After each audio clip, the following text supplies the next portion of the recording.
देखिए, आप लोग यूरोप में राष्ट्रवाद में ये जानना है 1848 की क्रांति।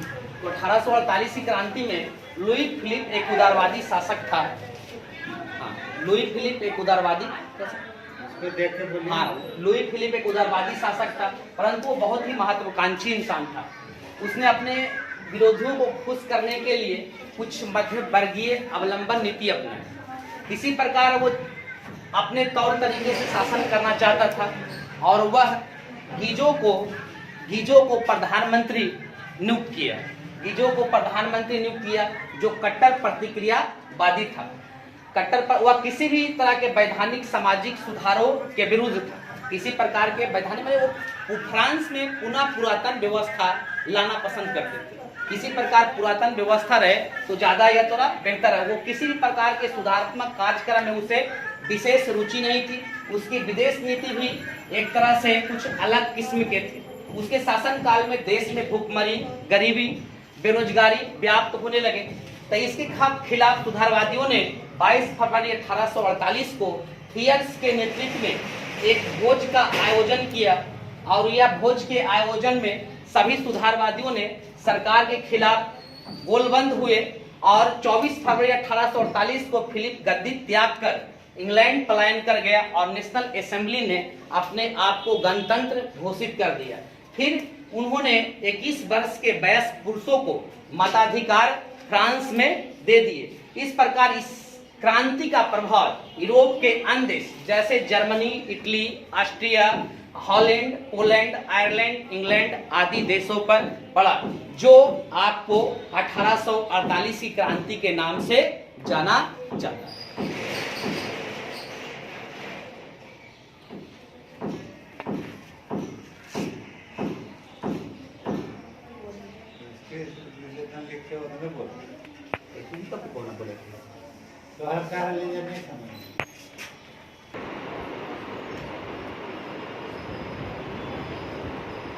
इनको बच्चा लखन जी के बस हमारा से पूछा तो जाएंगे आगे पढ़ा हूँ भाई का।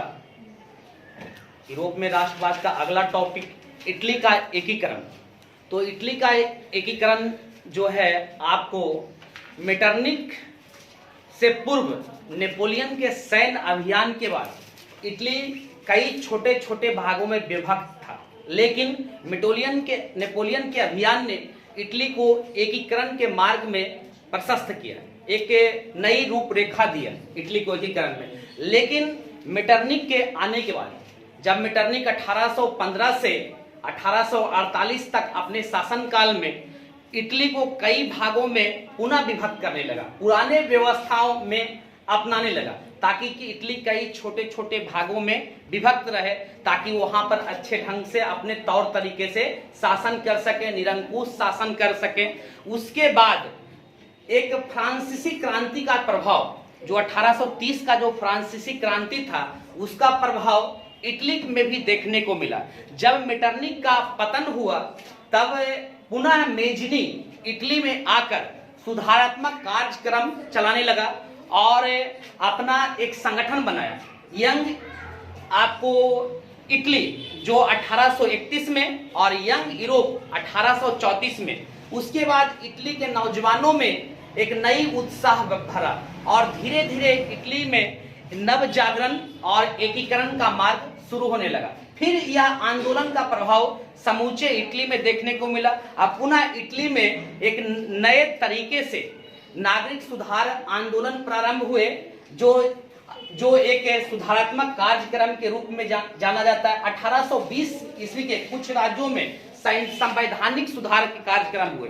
संवैधानिक सुधार कार्यक्रम में इटली के नौजवानों ने भाग लिया। वहां पर एक गुप्त कार्बोनारी दल संस्था थी, जो इटली को एकीकरण करने के सार्थक और ठोस प्रयास कर ले।